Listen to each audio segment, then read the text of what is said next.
Town of Rome Board meeting to order for Thursday, September 1st, 2022 at 5 o'clock. Number 2, roll call, starting from my left. Jamadi here. Minter here. Hasdell here. Goldman. All right here. Number 3, can we get certified posting of the meeting, please? Certify that on Monday, August 29th, 2022, the agenda for the Town of Rome Board meeting for Thursday, September 1st, 2022 was emailed to the Wisconsin Rapids Tribune at 3:13 p.m., posted at Rome Town Hall at 3:45 p.m., at Quick Trip LLC at 4:15 p.m., and at Nakusa Port Edward State Bank at 4:10 p.m. Thank you. Number 4, can I get a motion to approve the agenda, please? Move to approve the agenda as written. Second. Any discussion? All those in favor, please signify by saying aye. Aye. Aye. Any opposed? Motion carried. Number 5, please stand for the Pledge of Allegiance. United States of America, and to the republic for which it stands, one nation, under God, indivisible, with liberty and justice for all. Number 6, citizen comments. Any comments, cards turned in? I've received no cards. We'll dispense with number 6. No action contemplated except possible referral to future agenda. Number 7, information updates, meeting recaps, recent correspondence, current events, announcements. Lori, would you like to start? I have 2. One, the CDA has added beautification to its goals of improving the looks of the town and how it's perceived, especially within the Gateway District, starting with a list of projects and priorities. Also continuing work at the Rome Town Center marketing brochure in its digital and hard copy formats. And also, unless Dan is going to touch on this with the author and Chad Lewis, were you going to touch on that? Or? Okay. Author Chad Lewis, who has done ghost stories before on Wisconsin, is going to be at the library on September 16th at 4 p.m. He's going to be doing a presentation on lumberjack traditions in Wisconsin, their superstitions and legends at the library. And that's what I have. Dan? I don't have anything. I don't have anything. Bob? Yes, this Saturday at 9 a.m., the Tri-Lakes has this annual meeting. It'll be at the Tri-Lakes office west of 15th Avenue on Apache on the south side. Thank you. And I have nothing. Jamie? Oh, I have a bunch of things. First, the town code, every year now that we are with general code, all of the actions that happened, that we make amendments to the code, are rolled into the entire document annually. That was completed in the last 2 weeks. So if you go to visit town code, now you'll see that there are 3 new laws. Those are 3 that we've done this year, but all of the adjustments to our code that were made last year are now rolled into the whole document. So I always just like to make note of that. General code has been a great addition for us. It makes our code much more searchable, but we do that annual roll of any changes that we make to code on a yearly basis, and that was just completed. 2, I had sent to the supervisors a meeting that we had today down in Adams County for the Rural Network Initiative. This is being spearheaded by the USDA, the Wisconsin USDA Rural Development. It is a means in which the federal government has identified states, and then within those states, counties, there are 6 counties identified in the state of Wisconsin, that they feel could use assistance in gathering federal support. And so the meeting today was a conversation countywide about if we submitted a network, which could be a continuous area, wouldn't have to just be Adams County, it could be adjoining counties, it could be sections of Adams County and sections of other counties, but it would have to be continuous in order to be considered for one of these cohorts, their networks. The states are cohorts, and then within inside the states are networks. USDA will be hiring 4 permanent positions, and there will be a permanent staff member placed in each one of these networks to facilitate connection to the federal government. So Adams County discussed that our network would probably look like most of the county, and then encompass some pieces that would include our watershed, and where we are getting some infrastructure support, like through Marquette Adams Cooperative for Internet.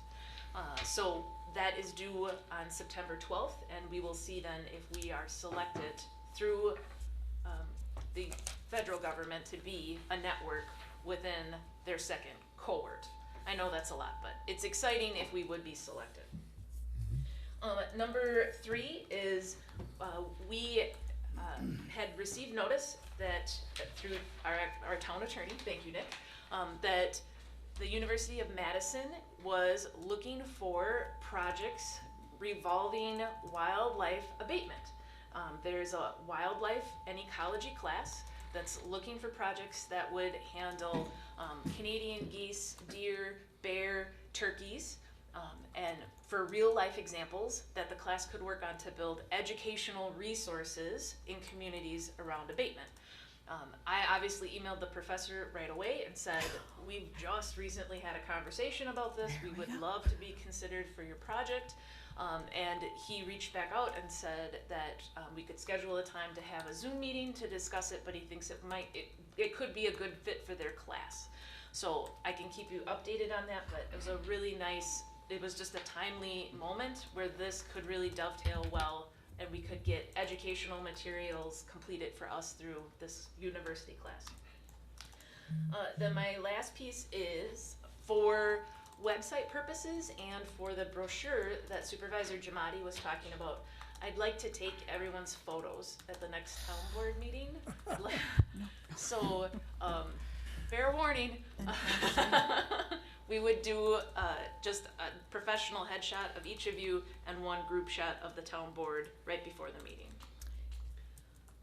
And I actually had 3 more if Jamie's done. I forgot. I'm done. The town Okay. administrator is going to be in the group shot, right? Yes, she has to be. Oh, yeah. She has to do Oh, yeah. us, and Who's she gonna has take to. the picture? There you go. I knew that, Nick. Yay! And I've got 3 more, please, if I could, ahead. Mr. Chair. Lake Arrowhead has their big celebration this weekend. I forgot all about it. We have our farewell picnic, but the craft show is this weekend. Which during that, you have your fundraiser for We have the swap meet here. our Yep. swap meet. Yes, for draft. So they're selling all like outdoor equipment to raise money. Okay, for Parks and Rec, right? Yes. Yes, so you've got that. The other thing is, I had an opportunity to see, and I encourage all the other board members, if you get a chance, it's on the way back from the cemetery, and I saw the mastic machine in action, not even knowing what it was and how it worked. So if you get a chance to do it, I encourage you to do that if you can. It's very interesting in how that works and how it happens. One thing we do need to talk about, though, at budget time, and I don't want to forget it, is safety equipment, because I was interested and concerned about that. But anyway, we'll talk about that at budget time, but it's very interesting on how that machine actually works. I'm glad we have one, but it was a really neat opportunity. I happened to see it on the road at the time and stopped and watched it. So that was another thing, and there was one other thing, but I lost my train of thought, but I think Glenn's in the back of the room. He'll correct me if I'm wrong, but we're out of out of mastic for mastic, this yeah. year. Yeah, so it'll be Oh. probably a next season opportunity. We wanted the staff to have an opportunity to train with it and become familiar with it, which they have now, but we used up all our mastic. I lucked out. They were on Leisure Lane when I was coming back from the cemetery, so I saw it, and it was steamy and hot, and it was working well. So, but Lake Arrowhead, like I said, is having their huge craft fair on Saturdays, so after the Tri-Lakes meeting, please go out and spend your money at Lake Arrowhead. Thank you. Discuss and possible action on the following items. Number 8, discussion and action, approval of the August 18th, 2022 meeting minutes. Can I get a motion, please? Move to approve the August 18th meeting minutes. Second. Any discussion? All those in favor, please signify by saying aye. Aye. Aye. Any opposed? Motion's carried. Number 9, discussion and possible action, approval to dispose of the water utilities 2012 Ford 250 truck with plow and set minimum bid amount. There is a memo in the packet. This is a continuation from the last meeting, because we have moved forward with the purchase of the new F-350, so this truck can be moved to surplus. And I put in the memo, we could establish a minimum bid of 15,000. That's also what was in the resolution from last meeting.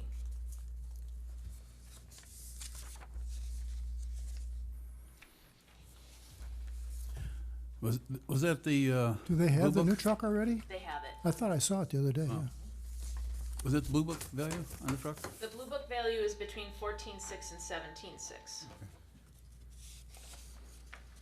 Can I get a motion, please? Move to approve the sale of the used Ford F-250 for $15,000. Minimum bid, right? Minimum bid. Second. Any discussion?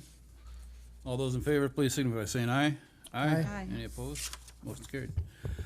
Number 10, discussion and possible action, approval of resolution number 22, a resolution exempting Town of Rome from paying Adams County library tax for 2023. Move to approve the resolution exempting Town of Rome from paying the Adams County Library tax for 2023. Second. Any discussion? All those in favor, please signify by saying aye. Aye. Aye. Any opposed? Motion is carried. Number 11, discussion only, update on pressurized fire suppression water supply at Sand Valley Resort. There was a memo included in your packet with a picture, which I apologize in the copies, it's a little hard to see. But Chief Kane is here and I'll invite him up to the microphone, because I think he just wants to share a little bit more in addition to the memo that was in your packet.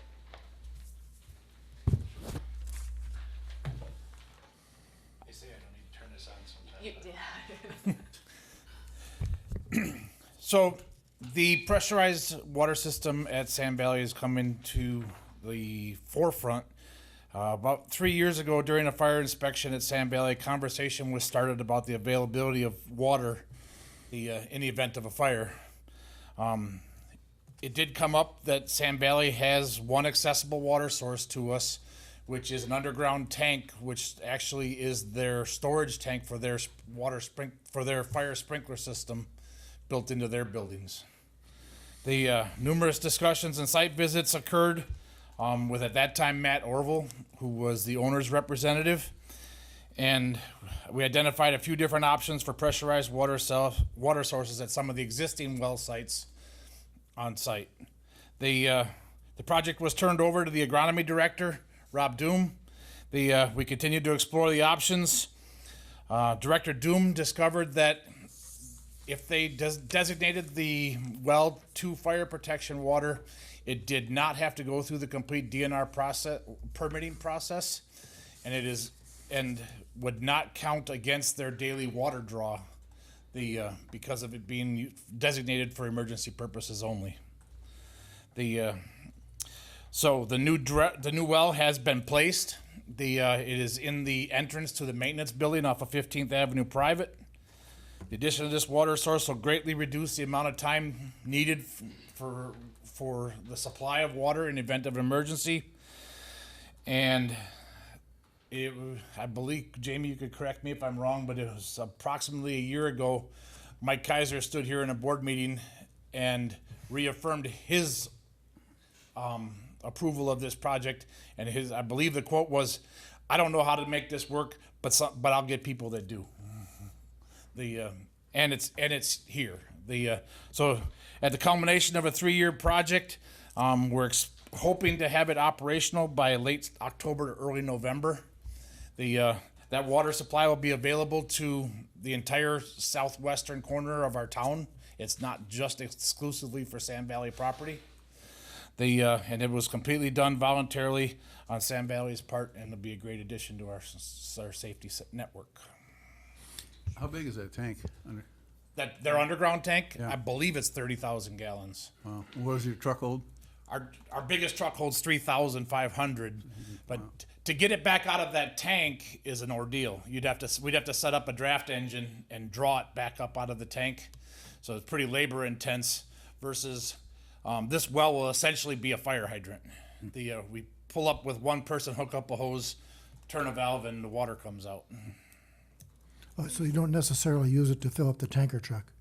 Yes, this would be used directly to fill up tanker trucks to So shuttle it to where we need to go. The tanker truck would go over there full initially, right, to a fire? dump its first load and go back after the next. What happens after it drops the first load? Is there a void of water? That's why we have 3 tanker trucks. You have 3, okay. And then and anytime we have a structure fire, we also call our neighbors from both sides to help us shuttle water. It's a very labor intense method. If anybody remembers, back in February, we had a fire over on South Archers, where that log cabin burnt in the beginning of February. That was the first fire in the town of Rome that we actually fought hooked to a fire hydrant. And it was amazing how many more people we had, because we didn't have crews working at getting water to us. It was just coming out of the pipe. And it caught me by surprise. I was like, why do we have all these people here? And then it all occurred that we weren't trucking water. Well, also, this is a semi-good segue that we're very close to having Mavis in place too. And so once we have a mutual aid box alarm system in place, Mavis, if we did have needed mutual aid or were called on mutual aid, then the county just pulls the Mavis card that's related to the level of fire, and those agencies are listed on it. The dispatch call comes out, and we could place this in that mutual aid that they could go to this address and fill the tanker. And that'll all come off of 15th Avenue then? Yep. It is directly to the south side of the driveway into the maintenance building. So this has really been quite the partnership with Sand Valley. So this has really been a plus to the community on behalf of the Sand Valley development. Agreed. So what is this, how does this impact our ISO rating then, having this on the south side of our town? This won't do much for our ISO rating, but if you stand by for the next board meeting, you'll get a big ISO update. But no, it doesn't do much for the ISO rating? No, it's still. It wouldn't? No. So, I mean, I'm asking because I want, so as a homeowner though, having this hydrant available to you as a firefighting department, and it's closer to the homes down there versus Station 2 is now, as a homeowner reporting this to my insurance company, doesn't that, You'll get good news for your insurance company at the next board meeting. that's what I'm saying. But the ISO formula is approximately 50 pages long. I know that, but and having worked for an insurance company, but I mean, The ISO rating is more associated to where our stations and personnel are located than necessarily this well placement. and equipment. Well, I There- see what you're saying. Yeah, it's been a while, so you're right. I see. You're right. So even having the water access doesn't necessarily help with the rating. It's where the station placement and the people are. That's right. Okay. But still, though, it's a plus for the community and the homeowners. it is a huge plus.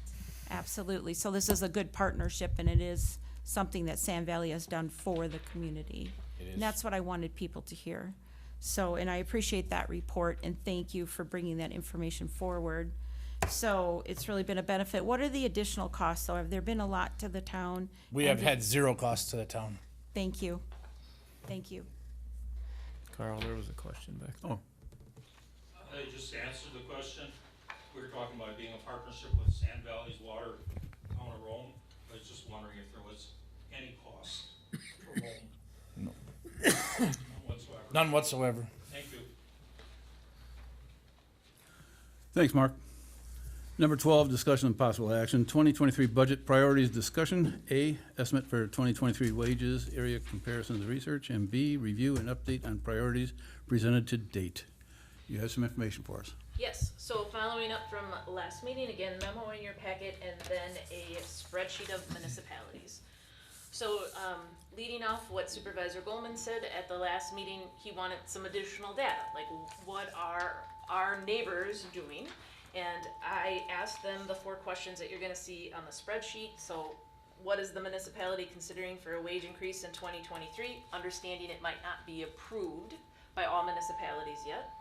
Are you considering a wage increase across all positions, or if there were any positions that they were considering to do a market adjustment with? Are you considering adding additional benefits, paid time off, etc.? And what did your negotiated union agreements end at if they are currently in place? So I checked think 15 municipalities. I only didn't get a response back from 2, but did then also provided on the bottom just some others through the administrator listserv for the Wisconsin County City Managers on what had been posted also. So not necessarily area comparables, but state, other municipalities within the state.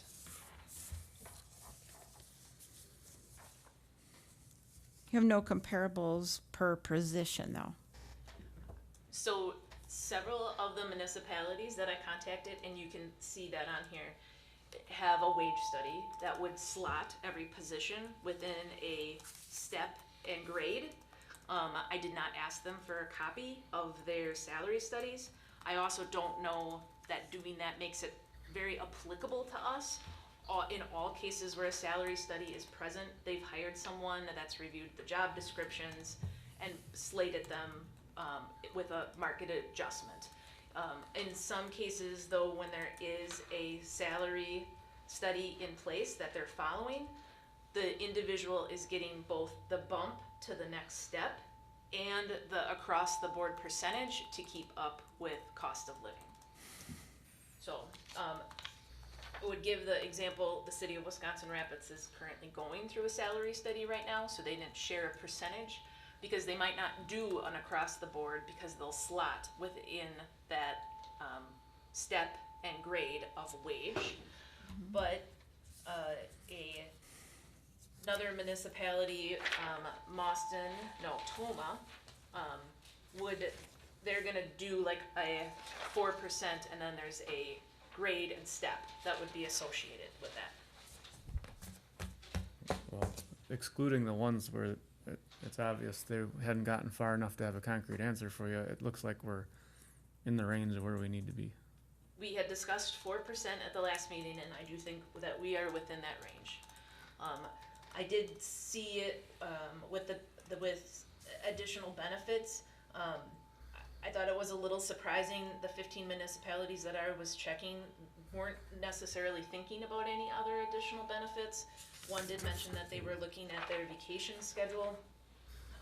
One is adding vision insurance, but it's 100% employee paid. Ours is 100% town paid, so is our dental. So I was sort of thinking there that there might be some other ideas or discussions with other municipalities, but Did you check with Adams County to see about their wage study? Adams County said 4% likely across the whole board, not considering additional benefits, and 4%. I know, I can yeah. read. Yeah, about so their wage study. I did not get a copy of their wage study. And again, wage studies are very specific to municipalities. I don't know that it's, But Dan did, and I do believe we did discuss though about comparables as far as certain positions, because we did feel, if we look back to our minutes, we did feel that some of our positions were below really where they should be, especially in specific departments such as the library, even though you said like some of the lower positions like aides or workers in certain staff positions were brought up, other positions were not. So across the board might not necessarily bring some people up to where they really should be because they've been left behind at other times. So again, in our discussion, in our minutes from our last meeting, looking at the wage study from Adams County, I think if we found comparables, as Dan had brought up, from other municipalities or the county, some of our people are way behind where they should be. so the only thing I would mention with library is that the library board does set that wage and then I they know that. present it to the town board. The library board did ask if we would check comparables for the library director position. So I have asked some neighboring municipalities for the library director position as far as comparables. But I did that as asked by the library chair, that, or library president. That wouldn't be something otherwise that, because of the library board in purview. Outside of department heads, are our department heads not capable of identifying to you positions where they feel there might be adjustments because we're outside of the market? Absolutely, and they will do that through their budget process. I can tell you two that have said that they would like to check comparables and would present in part of their budgets if there would be something that would need it outside of the across-the-board raise. Okay, I think we let that happen. There's no reason for us to be diving into every single position here. Phil? I just wanted to make the comment. Can you step to the mic, please? Oh, I'm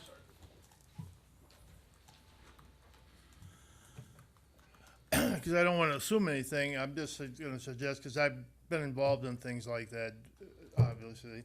So when you do comparables, if you don't use job descriptions also, you can have a big problem because it's not all in a name. A position, it's not in a name. You need to compare also the job descriptions, that's all I want to say.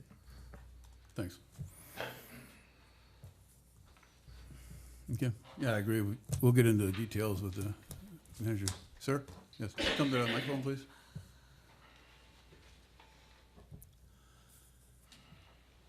I'm sorry, name and address, please.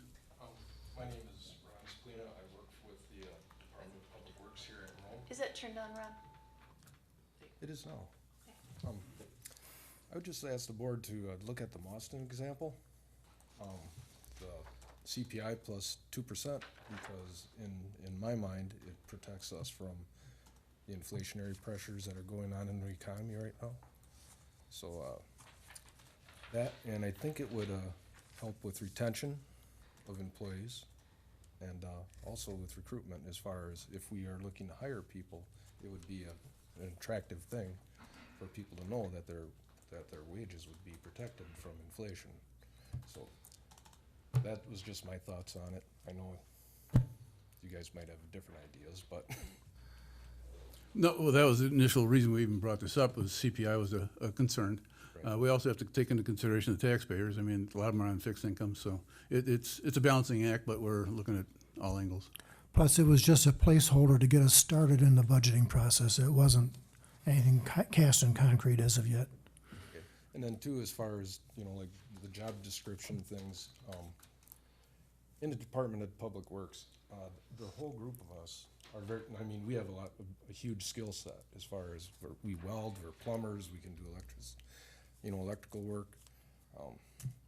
So I think finding a comparable in another municipality would be kind of hard, especially a bigger one like a county, because they're more rat-holed into like their truck drivers, or they have specific jobs, and here we do pretty much everything. Everything.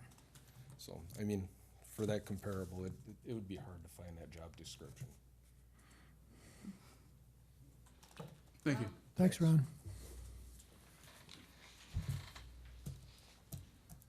Anything else? Yes, Jackie? Simple question. One line. Jackie Cole, what is the rate of turnover for the jobs in the town of Rome? That might be something to take into consideration. Outside of retirement? Low. Very low, isn't it? I would just appreciate that comment, Jackie. I would just like to comment too, though, about job descriptions and that comparable to the county, they do have a different, having been on the county board and having been on admin and finance, they do have a range, and I think the comment from the Public Works person that we just heard from might have actually just heard himself, but you can hire people at Taco Bell for $17.50 all the way to $19.50.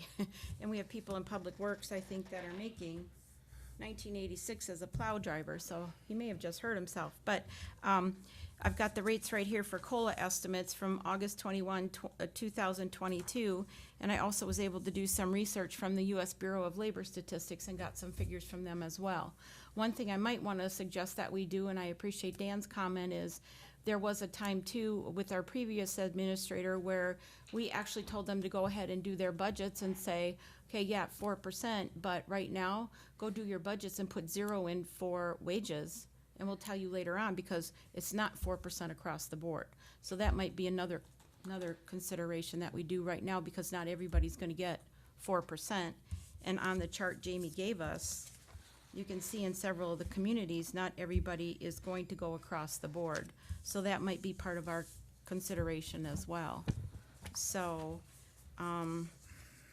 there are several different positions down at the county. They did recently do a wage study in 2020. Right now, they're aging their wages at 4.6, with this year on the chart Jamie gave us at 4%. So, but snowplow drivers, road workers, even their custodian like ours at 16 years, some of our people are way behind. Our librarian hasn't, caught up for quite some time, and she runs one heck of a library. But yes, her board does bring forth her wages. So I think we have some things we need to consider, as well as the work environment everybody's in. So those are just my comments. Okay, as we discussed, 4% is a starting point, and again, I think, in the past, has it been across the board increases, 2 and 3%?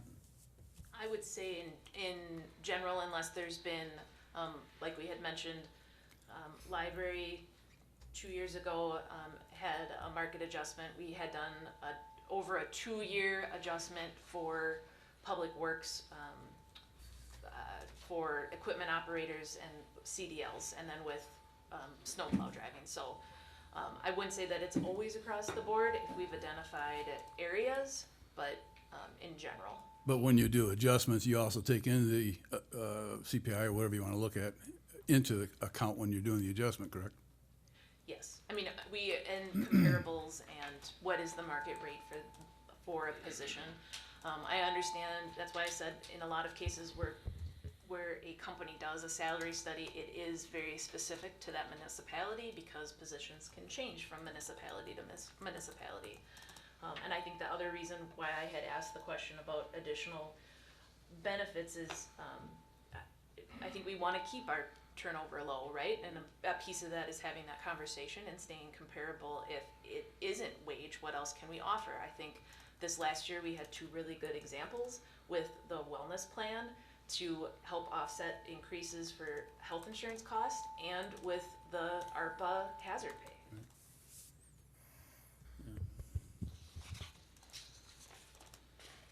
We cover both areas here?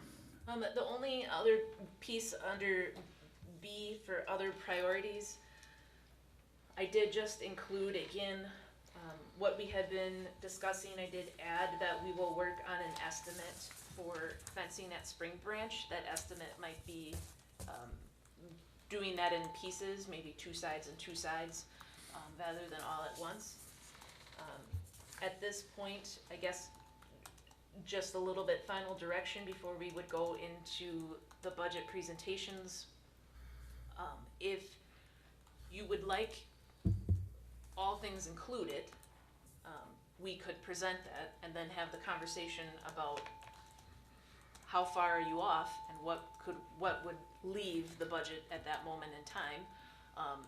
Then I would just ask, would you want us to include both another full-time police officer and another full-time public works person, just to reflect what that total cost would be on a budget? Again, knowing that you'd likely have to then set priorities, knowing how far off you were. Thoughts?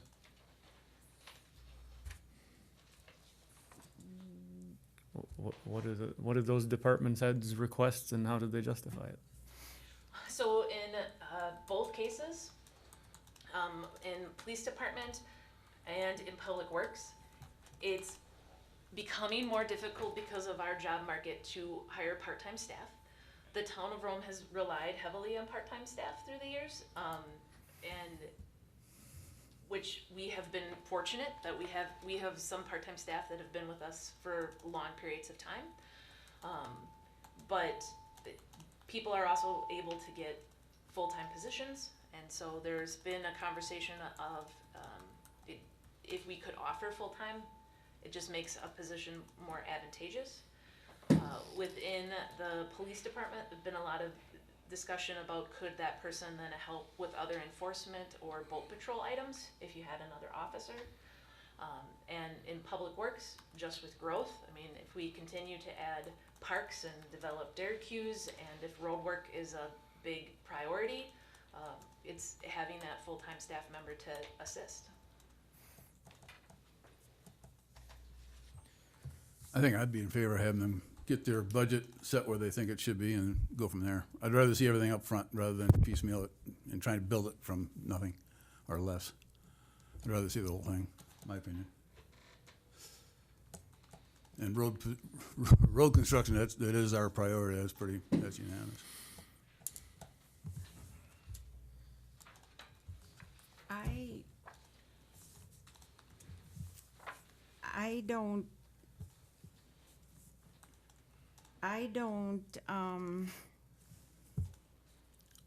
I would like to see some more justification for, we've talked about the police officer here based on other items like boat patrol and safety issues and other things that we know have come up in the community.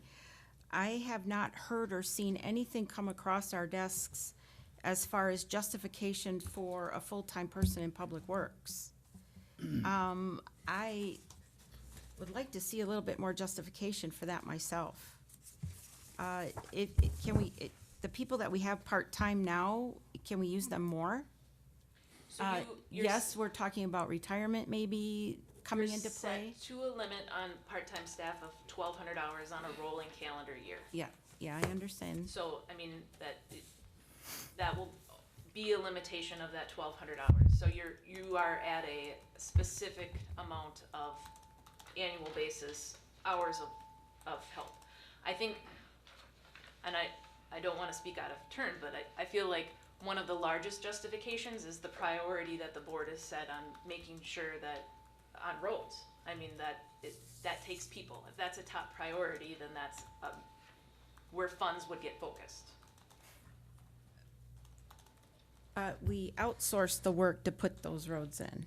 We don't outsource the mastic, right? That's brand new, and how much mastic do we get, and how often do we use that machine? It will grow on an annual basis. So this year we We're got talking $100,000 for a full-time person, and it takes 4 part-time. You're using one example to justify a full-time position. I think I need a little bit, me personally, I need a little bit more. Right, we can come up, when we get to Public Works on their budget, we can come up with conversation on that, I think. Again, we're looking at a starting point. I think if right? they had enough mastic, they could use that machine all year round. Close. I think they have to wait for a certain temperature. Still waiting for the invite on that, by the way. I said because we ran out. We ran I out know, of mastic. I know. I think next year the goal is to order a semi-load of mastic just for us. So Okay, anything else, folks? Anything else? nope, We're we'll look good. forward to the 15th. Good. You will see separate agendas come out. I will try and list the budgets on those agendas that will be discussed, just as kind of a so you'll see ahead of time, and then you'll get both the year to date for those budgets and the spreadsheets that go into the budget book. You recall the time at the 15th? I think it's 3 o'clock because that one will be right before the town board meeting. Okay, Yeah, it's 3 o'clock. great. All right, thank you. Number 13, discussion of possible action. Continue conversation on safety concerns, lake bed soil disruption, and shoreline erosion caused by wake manipulation devices on Lake Camelot, Sherwood, and Arrowhead, specific to affects A, eligibility to provide input, 1 input per property in the Tri-Lakes management area. B, method input will be provided on online survey with paper copies available at Town Hall. And C, begin assembling input questions. And I do have an answer on the reason you got the file before. It did include all the residents in the town of Rome. That file is sent to ODC. They have an exemption list. They do pull out the Tri-Lakes area, and then they also eliminate any multiple properties. So it just goes to 1. So that is available. I do have that data. I will forward it on to you. So we'll have specific addresses. And then we'll have a number of like how many we'd have to send. Exactly, Yeah. yeah. All right, I did include just in the packet a brief memo sharing that I put into SurveyMonkey what the draft start of that survey would look like. So I took some liberties. I made the questions multiple choice, but I did a yes, no, or I said don't care, like if they're indifferent to the questions. And then also if it was concerning specific timeframes, I did sunrise to sunset, weekdays or weekends, or no specific, or if they had specific hours, that they would list what those hours would be. This is all very adjustable. I just wanted to get some questions and options for us to review and discuss.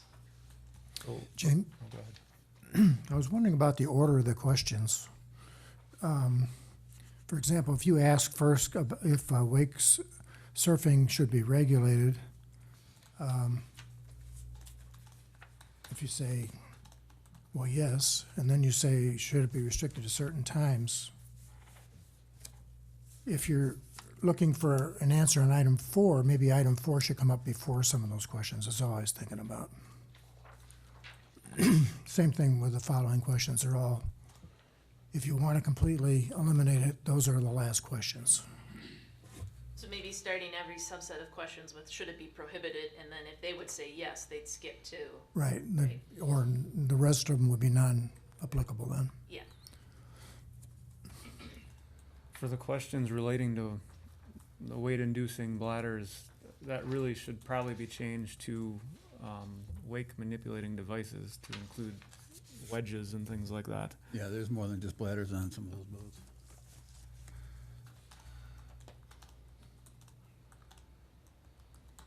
And the boats in transition, I That's, have a hard time, like if I was filling this out, could it be enforced easily? How are you gonna Tough one, define yeah. that? There's no other act occurring that's, yeah, somebody could go plowing down the lake, It does but if say, they plow all the way down the lake, then, okay, does say that's for an obvious. extended period of time. yeah. So you gotta define extended period of time then. And I don't know what you do that in this thing. I'm just looking further down the road.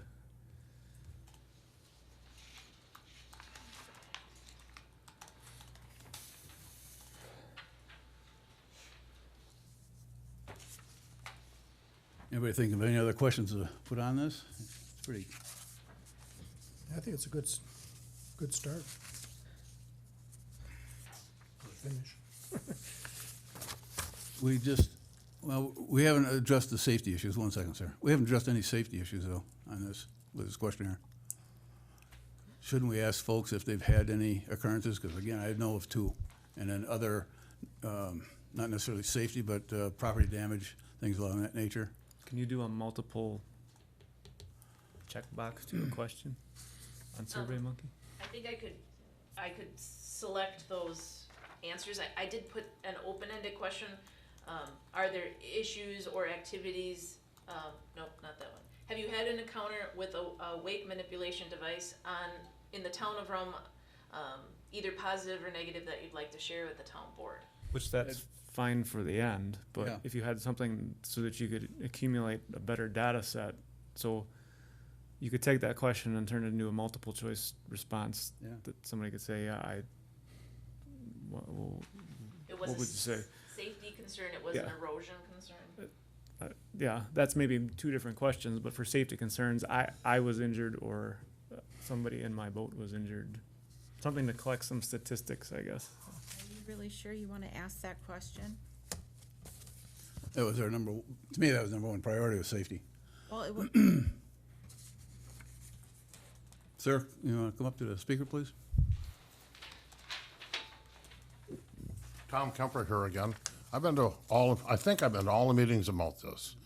And I get the feeling that all this eligibility vote and all this is kind of I hate to put it this way, a wasted cause.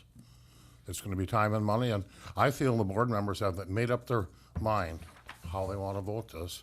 And I can live with that. I just wanna see how the law or whatever you're gonna call it, is gonna be written to include everybody.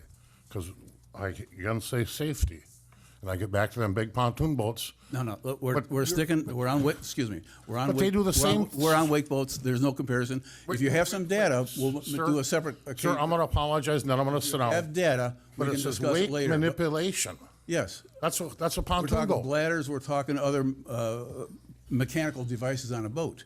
Okay, we're not talking pontoon boats.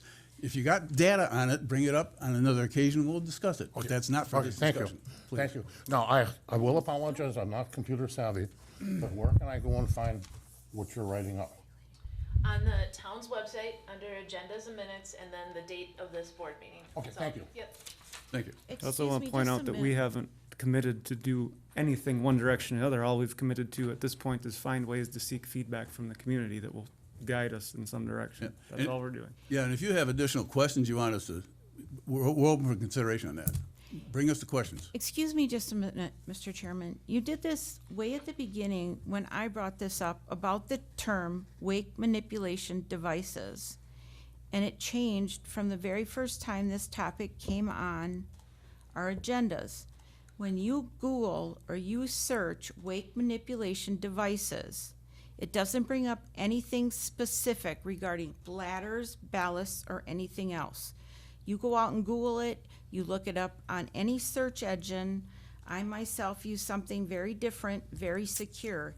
It brings up actually something under Microsoft that's a programming language or something specific to our agendas. Wake manipulation devices could be a pontoon boat with 3 pontoons on it, and those boats, if you put enough weights on them, can create a wake big enough for wake boarding and for surfing. And those wakes can be just as damaging if you go out and read the articles. Now, please, when somebody wants to discuss that, don't be so divisive You're like missing the that. point. Do you have data to support that? Yes, there's Bring the data- articles out there. Excuse me, And bring the with- data in, but other than that, we're discussing weight boats at this Then point. say wake boats on the agenda. This is a draft, okay? Then say We're wake asking for- boats we're- on the Bring the information agenda. in, we'll And look I at it. asked you that many times ago, We're Mr. done. Chairman. We're done. The first Why meeting are I we said done? wakeboard boats. I'm sorry? Ever since then, it said weight manipulation. That is devices. not right, Mr. Now, Chairman. I just got into it with you on purpose. You brought up wakeboard boats. Why don't we change the wording? We're That's all I'm not, asking. we're not writing anything here at this point. We're seeking information. Again, you have some material you want to bring in, bring it in. I did Cheryl? bring it in. All right. Cheryl Dodd, 984 Fall Court. I was gonna say, maybe there's a way to phrase it so that is saying artificial wake enhancing boats or artificial wake enhancing It's devices. devices. A hull style in and of itself is Yes. not a wake manipulating device, Correct. by which the intent we're trying to discuss. Right. And we're talking about the things that are added to boats that are artificially creating wakes in the lake that are allowing people to surf behind them, whatever it is that they do behind them. And that's what's destroying the shorelines, the soil, as well as the safety issue. Thank you, Cheryl. It's called hazardous wakes created by certain types of boats and how they're used. Hazardous Artificial wakes. Sure. wake If you add enhancing wake- devices. Wake manipulating devices for boats, you will find several examples when you Google it. We will probably rely on the experts, Nick, when it comes time, if it comes time. You're gonna be writing it, or You're helping. saying for the ordinance? sure. Yeah, I mean, it'll be defined as best you can handle it, I guess. At this point, At this- at this point, you're developing questions. Yes. And how you generate that question and how you form that question, I think is, the point of this. Yeah. I haven't been given any direction to draft one way or the other, any kind of regulations. It's a lawyer retired. Sure. Sorry, one other thing. Should we, if we have suggestions on the questions and how they should be worded, send them to Jamie? Yes. Okay, perfect. Thank you. Again, we're fact-finding. We're trying to find out what else out there. And we can't just take cookie-cutter solutions from anywhere because everything's different. There's lakes, Presque Isle, they have, 70 lakes up there? And they're all different. And one ordinance can't cover everything, so we have to look at everything. I got one more. Can we separate the 3 lakes? They are separate. So each lake could have their own ordinance? No. Okay. They're all in the same boat. They're all narrow, they're all, short, Okay, I just- they're all shallow. Sorry. I just simply want to say one last thing about this, and then we're done. I would like to just simply say that it would have been very easy from the beginning. I understand what you're trying to do. You want to have everybody have their say, but as leaders, once again, we were given some very fine examples by other communities with all different kinds of lakes that simply put something in and was already tried and tested that dealt with everything from shoreline erosion, lake sediment, safety, and wakes that didn't disrupt anybody's lifestyle. They could have their boats, and all of those things would have been protected, everybody's enjoyment, shorelines would have been protected, laws could still be enforced, all the boating regulations would have been followed, and all we needed to do was pass a regulation about hazardous wakes, just like they did in Presque Isle. Shorelines would have been protected, lake sediment would have been protected, everything else would have been protected, and we as leaders would have done our jobs with hazardous wakes, and boating regulations could have been enforced. This has been ridiculous. You even canceled the meeting in August for questions, and now they gotta go through all this work. I won't say another word about it. Now we're Good. done. Okay, good. Yeah, go ahead. Anybody else? I think it'd be, you'd have to define what a hazardous wake is, and you're opening up a whole nother can of worms when you leave something that's not defined and not enforceable. Jamie, what else do we need to do on this? We need some more input questions, right? Yes, and also the piece about the transitioning between slow and on plane, did we wanna adjust that wording, or did you? Some research needs to be done there. Okay. I can poke around on some things too, but I'm gonna make a suggestion that if there's nothing material to discuss on this at the next board meeting, leave it off the agenda until we have something material to talk about. Agreed. Okay, all right, moving on. Number 14, discussion only, potential future We Energies natural gas line extension projects in the town of Rome. Jamie? So I did include a brief memo in the packet, and then there are 3 maps. So We Energies is working diligently to be done with their 25,000 feet expansion, which is the southwest side of town, by the end of this month. That has led to their interest in making some expansions off of that expansion. Map number 1 would be the first area that they would consider, specifically the areas that are within yellow. Those areas have already been marketed to, so those residents have received a letter from We Energies asking if they would be interested in natural gas, and if they are, then they're to contact We Energies. Again, with that Aspen area, that would pull off where the line is extended down to. There's 150 addresses, and they would need 67 to sign up for that to be a no-cost expansion. Then Feather and Campfire would be their next 2. The piece on Feather Trail would encompass Arrowhead South's clubhouse, the chalet, and potentially could encompass the pool area there. And again, the number of residents and for no cost is included in the packet. The 2 other areas that they're considering, I should say 3, but I noted in the memo that they've marked it several times there. I'll get there. So the 2 other items would be running that line up Apache. Again, the line ends at 15th Avenue and Apache. This would start to take it from County Road Z to get it back up to 15th. They would come up as far as Station 2 and the Tri-Lakes building, and then they would run down that 16th Avenue to pick up the homes that are along there. And then on the north side of town, running from Alpine up into Roma Woods. So We Energies has expressed that this expansion went really well. They had a lot of customers sign up once, even in the beginning, and then once it was for sure go with the help of our ARPA funds. So now they'd like to focus in this area for the next 3 years. After that, they'll move on to other areas. So I did mention in the memo that they have also marketed that Trout Road, Fawn Lane, and Mallard Circle. They have, because of the number of empty lots there, they haven't been able to meet a no-cost project option. But I'd like to, with all of these options, and not for this evening, I just wanted to tell you what they were, the areas that they were interested in expanding, but the potential of, we would be getting back our $17,000 investment for the original expansion. And if we want to talk about working with to reinvest those funds to help some of these other projects get off the ground. Mr. Chairman, can I ask a question? So I think you addressed it. We had previously earmarked ARPA funds to help advance this project. That was 17,000? 17,000. And have we gotten all of that back? So, Or how much remains right now of that earmarked amount? All of it is still with we.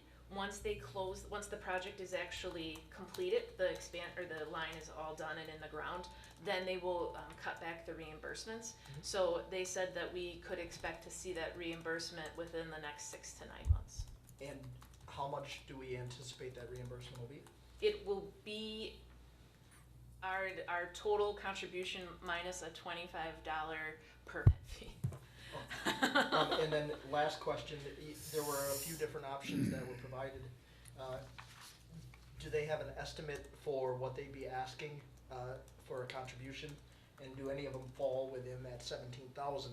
In other words, basically rolling the ARPA earmark Didn't- to another project and seeing if that. Didn't we have 65 or 67,000 ARPA funds originally? You Yeah. committed up to 65 Yes. with what they had committed for households already. They only needed 17, so we cut them. It's $17,800. We cut them a check for 17,800. They needed 5 properties to connect, and they got 15. But the rest of the funds are unallocated at this point? We would have to revisit our spreadsheet. I wouldn't say that they are totally unallocated because we made some selections on some other projects. But we would for sure have 17,800 that we could help. They won't know, for Attorney Flanagan's question, they won't know that final dollar amount until they're at the end of that marketing timeframe when they have the pre-signups. So if you express interest, they have you do an application.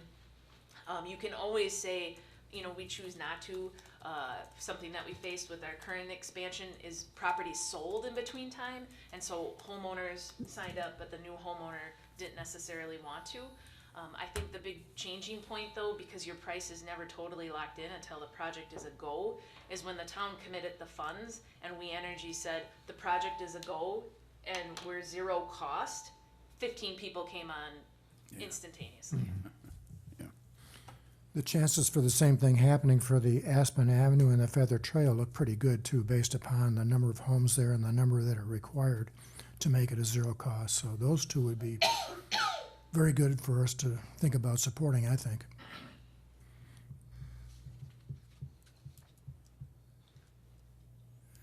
So again, this was just a discussion only item for tonight. I just wanted you to know what they were thinking for future expansion, and if we got to the point in marketing where maybe there was that differential, sort of introducing that thought about making that reinvestment. But I think it's really exciting that they want to focus here for the next 3 years. It's been hard both for myself and Tammy at We Energies when people have called and said, "Is it going to go by me?" And it's not. So I think this is the more lines that we build, then the easier it is to get to those areas that aren't served. It wasn't that long ago, they said they weren't going to plan any other expansions. I mean, that was only 2 or 3 months ago. So, it's interesting. Yeah. Thank you. Anybody, questions? So so like, when they say that word zero cost, that means like, for the homeowners where the line is running past there, if enough of them is signed up, and or with any support that we give, then there's no cost to the homeowner for that pipeline to get run down their road, basically. And the first 100 feet into their yard. And the first 100 feet. Beyond that, if they have a 300 foot from Yes. the road to where their house is, then they gotta pay for, okay. Yeah, Yep, paid that by is the of foot. their cost, and if they need to do conversion for furnace or equipment, that is of their cost, yes. But the first 100 feet is another nice piece, moving along here. All right, dates and items for future agenda meetings. Number 15, next agenda items.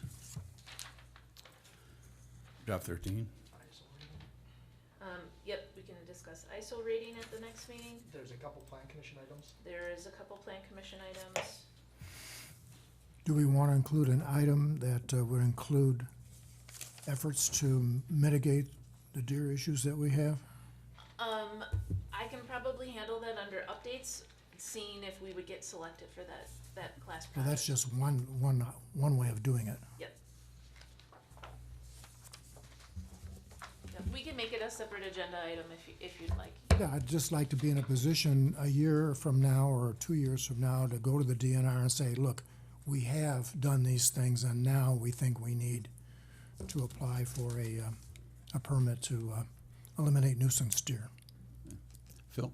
Well, this maybe isn't the right time, maybe I should wait for the next. Well, go ahead, speak. I'm just curious, has any of the board gone to see this particular issue that I heard about the regarding the deer? Has anybody visited and looked at it? Which, What are you talking about? which issue was The that? one on, I heard about a problem on Sherwood.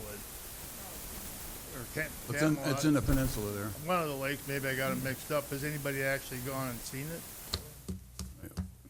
I could briefly, can you tell me what is going on there? There's an extreme overpopulation to the point that the deer are not looking very healthy at all. They're eating things that typically they wouldn't eat. Why don't they They're not leave? afraid of people anymore. Why don't they, if they're stuck Peninsula. on this, whatever, are they stuck on a island or something? Peninsula. There's yeah. 2 roads out and they can swim but they across. I guess the main They don't question use is, it. why don't they leave? Because they're being fed. That too. Okay, that explains it too. Okay, all right, so there, yeah. Can you that- explain, he's on the Land and Water Committee and our county rep down at the county. Yeah, so it was just a curiosity, and, because I talked to somebody at DNR too, and, they said, well, they can make their way off there, and they're prolific swimmers, so it's like, okay, well, and I did cross my mind about, why wouldn't they leave? Somebody must be making sure they're well-fed, but she said they look They're not ill well, nourished. yeah. And I would say too, that it's not just that peninsula that we should be talking about. There are other areas of the town, I think the whole Lakes District has got an abundance of deer. When I see 7, 8 of them in my yard in the fall, almost every night, and they're eating everything in sight, I think that's a problem. They're prolific swimmers, but they can't get over those wakes. Thank you, a little levity never hurts. They do, Phil, they do, in the winter, they cross over the channel all the time on the ice, but in the summer, I've never seen them swim, but again, they're being left there. What we do know is we've not really practiced any good abatement problems, so that's working with the University of Wisconsin and Madison. That should be a big help for us. Get the abatement going first, then we'll look at other options, yeah. You're not feeding them, are you, Bob? No, I'm not. I have a question, sorry, again, Yes. on the deer. So, yeah, I have experienced a lot of problems with deer on Fall Court, on Camelot and Upper. And, I mean, to the point where they do not move.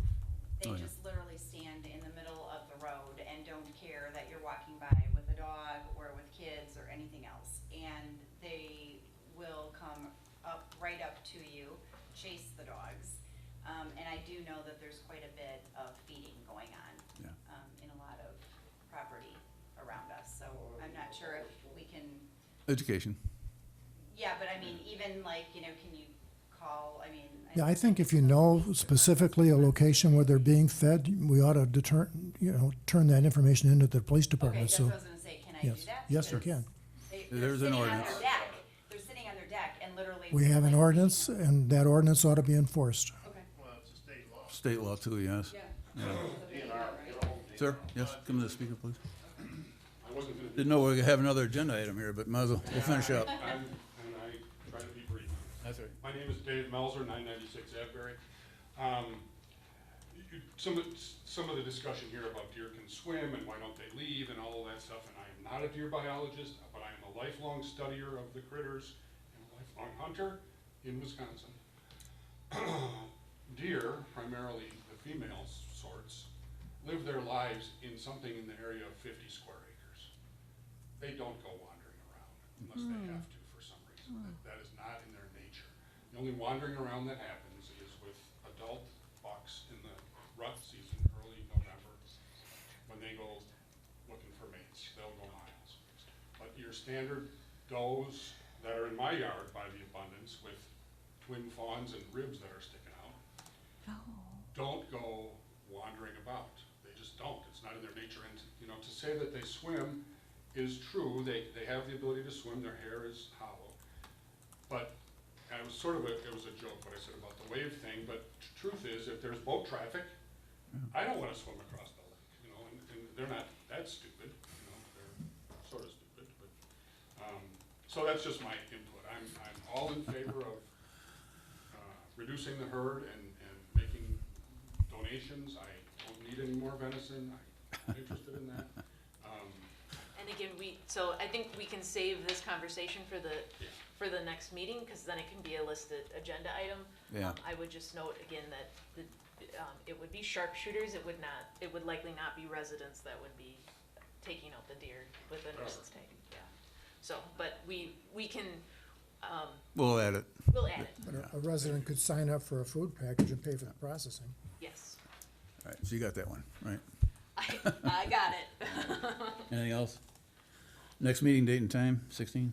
So the next meeting date and time is gonna be the 15th, but then remember, we'll be meeting at 3 for Yeah. budget. We'll have a short break and then 5 for town board. Can we buy pizza from Quick Trip and eat in the break? Feed the board. We can discuss that. Okay, you gonna get a motion for adjournment, please? Motion to adjourn. Second the motion? Any discussion? All those in favor, please signify by saying aye. Aye. Any opposed? They're adjourned.